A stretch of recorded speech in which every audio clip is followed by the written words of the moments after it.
네, 이슈 분석 Y 시간입니다. 시장의 트렌드 함께 읽어보면서 투자 방안 함께 마련해 보도록 하겠습니다. 신일섭 전문가와 함께 하도록 할게요. 어서 오세요. 네, 안녕하세요. 네, 반갑습니다. 오늘 주제가 BYD와 테슬라의 흔들림 그리고 전기차 시장의 미래라고 가지고 오셨습니다. 사실 요즘 바이오와 제약 관련주들이 조금 흔들리다 보니까 다음 섹터 그리고 다음 먹거리로서 어떻게 보면은 전기차 시장에 대해서 관심을 가지는 투자자들도 많은 것 같은데 BYD와 테슬라는 좀 흔들리는 모습이 보였어요. 어떻게 분석을 해보면 좋을까요?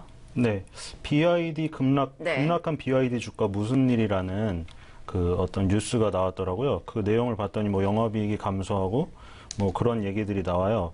근데 여기서 이제 테슬라와 BYD를 많이 보여드렸잖아요. 테슬라는 미국의 대표적인 뭐 아이언맨의 실제 모델이 뭐 사장이라고 해서 아이언맨 그 어벤져스 보면서도 생각했던 업체였죠. 그리고 테슬라 뭐 국내에도 지금 타는 사람이 있고 테슬라가 지금 그 5성급 호텔에 그 테슬라 전기 충전소 설치했다는 소식도 들려오고, 그거 아니더라도 여러분들이 마트, 요즘에 대형 마트라던가 대형 몰들 생기는 거 맨 처음에 주차장 가보면은 입구에서 가장 가까운 쪽에 전기차 충전소 무조건 마련돼 있어요. 그걸 보고 전기차 지금 타는 사람도 없는데 저거 지금 만들어서 땅만 소비하면 어쩌나 이런 사람도 있는데, 대부분의 의견은 지금 그런 식으로 안 만들어 놓으면 전기 자동차 폭발적으로 폭증했을 때 만약 인프라 없으면 얼마나 큰 혼란이 있겠냐, 이런 의견이 약간 더 많은 것 같아요. 물론 뭐 여론은 항상 반반 아니면 뭐 조금 소수 의견도 있고, 지금 이런 그 전기차의 미래가 다가오는 건 맞아요.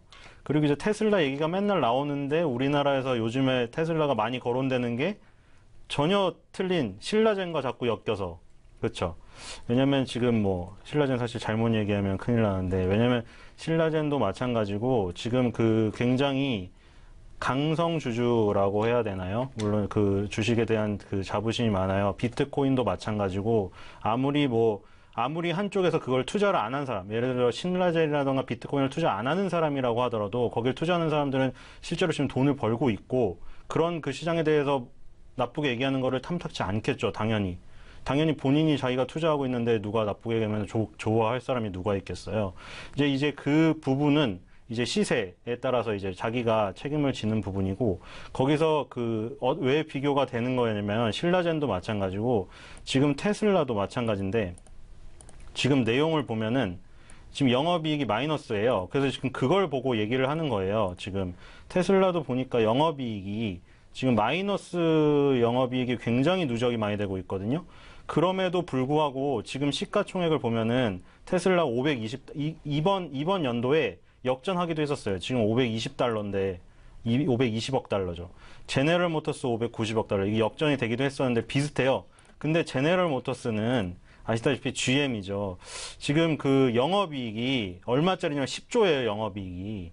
그쵸. 영업이익이 10조짜리랑, 그리고 테슬라, 물론 다들 아시다시피 미국은 우리나라보다 훨씬 이성적인 시장이죠. 상한가도 없잖아요. 우리나라 상한가 둔 이유는 뭐예요? 물론 30%를 풀렸지만 이제 조금 이성적으로 움직일 것 같다, 뭐 시장이 성숙했다면서 조금씩 푸는 거죠. 그러다 상한가 없어지는 건데, 그런 시장이니까 당연히 뭐 이게 이성적으로 움직였겠죠. 근데 이제 단순히 비교해보면 테슬라는 영업이익 적자가 굉장히 누적돼 있는 거고, 10조짜리 GM의 시가총액과 역전당할 정도로. 그러니까 이게 어떻게 보면은 뭐 요즘에 주식은 트렌드다, 이렇게 의견을 내는 사람들이 굉장히 지금 강세를 띌 수밖에 없는 장세잖아요. 주식은 트렌드지 무슨 뭐 어떤 다른 요인에 어떤 걸림돌이 되지 않는다. 트렌드가 있으면 무슨 저런 뭐 실적이니 뭐니 이런 거 상관없이 미래 가치로 지금 평가해서 가는 거다. 물론 그것도 당연히 인정해야죠. 왜냐면 지금 시장에서 평가를 받고 있고 그렇게 돈을 벌고 있으니까요. 그래서 지금 그 제네럴 모터스와 테슬라 이렇게 비교해보면 테슬라는 지금 수익이 없는데, 그래서 한쪽에서 공격하는 쪽에서는 이렇게 공격을 하고, 그리고 뭐 신라젠도 그런 얘기 많이 나오지만 결국에는 언론에 대한 굉장히 부정적인 생각이 많기 때문에, 왜냐면 그동안 언론이 한 것도 생각을 해야죠. 그래서 이거는 정말 공매도를 위한 뉴스다, 다들 이렇게 얘기를 하는 쪽도 많이 있거든요, 지금. 그래서 지금 어떤 쪽으로 뭐 그 결론이 나는 거는 자신이 투자를 한 거에 대해서 책임을 지는 거니까 우리가 지금 보는 것은 테슬라와 신라젠이 그런 모습으로 많이 비유가 되고 있다 이거죠. 또 어쨌든 그 테슬라가 이럼에도 불구하고 지금 시가총액상으로 이번 연도에 제너럴 모터스의 시가총액을 뛰어넘기도 했고, 그리고 중국에는 이제 그 전기차 완성, 이 지금 테슬라 같은 경우는 전기차를 직접 만드는데 비아디는 이제 전기차를 만들기도 하지만 거기에 들어가는 배터리까지 지금 생산을 하는 그 입장이거든요. 지금 그 최근의 소식을 보면은 아주 큰 뉴스가 하나 있는데 CATL의 IPO가 지금 예정되어 있거든요. 이건 뭐냐면 지금 비아디가 지금 그 내년에 이제 그 CATL이 상장되는데 비아디 같은 경우에 전기차 배터리와 전기차를 같이 취급을 하는데 CATL 같은 경우에는 배터리 전문 업체예요. 그러니까 중국의 그 전기 관련주 두 개를 만약에 탑2로 꼽았을 때는 비아디와 CATL을 얘기 안 하고 넘어갈 수가 없습니다. 미국은 테슬라고. 근데 이제 CATL 같은 경우에 IPO를 한다. 우리도 뭐 그런 거 있잖아요. 예를 들어 바이오주가 지금 상장되었는데 정말 거대한 바이오주가 들어왔어요. 뭐 우리나라도 많이 있었죠. 삼성 바이오로직스, 뭐 그 신라젠 이렇게 들어오면 그 이전에 상장되어 있던 바이오주들은 어떻게 돼요? 새로운 거대한 바이오주가 들어오니까 더 파이가 커지겠다 해서 그 기대감으로 오르는 부분도 있잖아요. 지금 이런 것도 마찬가지거든요. BID가 성과가 좋았는데 CATL이 들어와서 IPO로 한다? 그러면 이거는 물량이 그 많아져서 조금 그 침체를 겪기보다는 오히려 더 부흥이 될 확률이 커요. 근데 지금 보면은 테슬라는 이번 연도에 그 역사적 신고가를 간 다음에 약간 쉬고 있었고, 지금 한 3, 4개월 쉬었어요. 비아디 같은 경우에도 신고가를 기록한 다음에 3개월을 쉬었어요. 그래서 이걸 보니까, 신고가를 기록하고 보니까 2014년, 15년 뭐 거대한 고점들을 다 뚫어내는 그런 모습을 보인 다음에 쉬었는데 지금 너무 그 급락 얘기를 하는 게 아닌가 그런 생각이 들고요. 비아디 같은 경우 2014년에 재밌는 게 있었어요. 이유 없이 주가가 갑자기 47%가 폭락을 했어요. 하루에. 여기 보면 이 그림이 2014년 12월 달에 이런 그림이 있거든요. 이때 보니까 그 뉴스에 어떤 애널리스트도 어떤 투자자도 이거에 대해 설명을 못했다. 워렌 버핏이 빠져나가지도 않았다. 아시다시피 삼성전자가 비아디 9대 주주거든요. 그러니까 워렌 버핏도 투자했고 삼성전자도 투자했어요. 그런 부분도 장기적으로 어떤 그 장점이 되겠고. 근데 이때 아무도 이유를 대지 못했는데 결국 지나고 보니까 이게 어떻게 됐죠? 그거는 최저점이었어요. 그래서 이런 그 기회였다는 거고, 그러니까 보니까 지금 테슬라라던가 비아디라던가 다 마찬가지예요.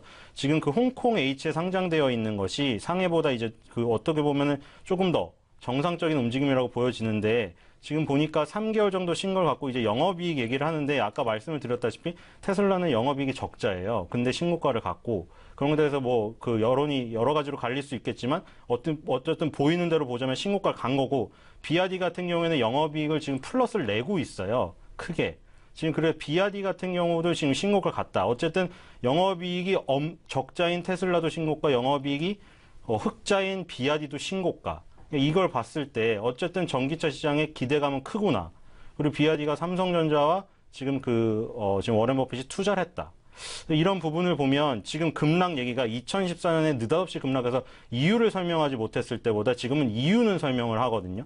그럼 이유 없이 이유가 없었을 때도 최저점이었는데 지금 영업이익이 조금 줄었다는 핑계를 댈 수 있을 정도거든요. 그러니까 실체가 있는데 그냥 3개월 하락했다는 거, 이런 뉴스를 보니까 2014년에 데자뷰가 아닌가. 좀 그렇게 생각이 들어요. 그래서 테슬라든 비아디든 마찬가지입니다. 지금 전기차 시장이 다가오는 건 마찬가지고 결국에 탑2를 꼽는다면 테슬라, 비아디인데 이 부분에 대한 투자를 논하지 않고서 전기차를 논할 수 있는가, 그런 생각이 들고요. 이렇게 그 흔들릴 때마다 투자를 지금 좀 해야 되지 않나. 잘 생각해 보시면 게임주가 지금 다 폭등해서 엄청나게 흥행하잖아요. 펄어비스라는 것도 성장을 하고. 근데 한 10년 전만 생각해 보세요. 게임주에 대해서 다들 리포트도 안 나오고 되게 뭐 좀 마이너리그로 취급을 했거든요. 지금 게임주는 중심이에요. 그래서 지금 전기차가 중심은 아닌데 지금 10년을 내다봤을 때 테슬라, 비아디는 지금부터 투자를 해야 될 때가 아닌가, 그런 생각이 강력히 듭니다. 네, 주가 조정 국면에 좀 들어가는 있지만 중장기적으로 봤을 때도 10년을 생각하고 봤을 때 먼 시각으로 봤을 때 좀 투자할 만한 포인트가 있으니까요. 이 부분 참고하시면서 투자 계획을 만들어 보시면 좋을 것 같습니다. 이슈 분석 Y 시간이었고요. 신희섭 전문가와 함께했습니다. 오늘 말씀 고맙습니다.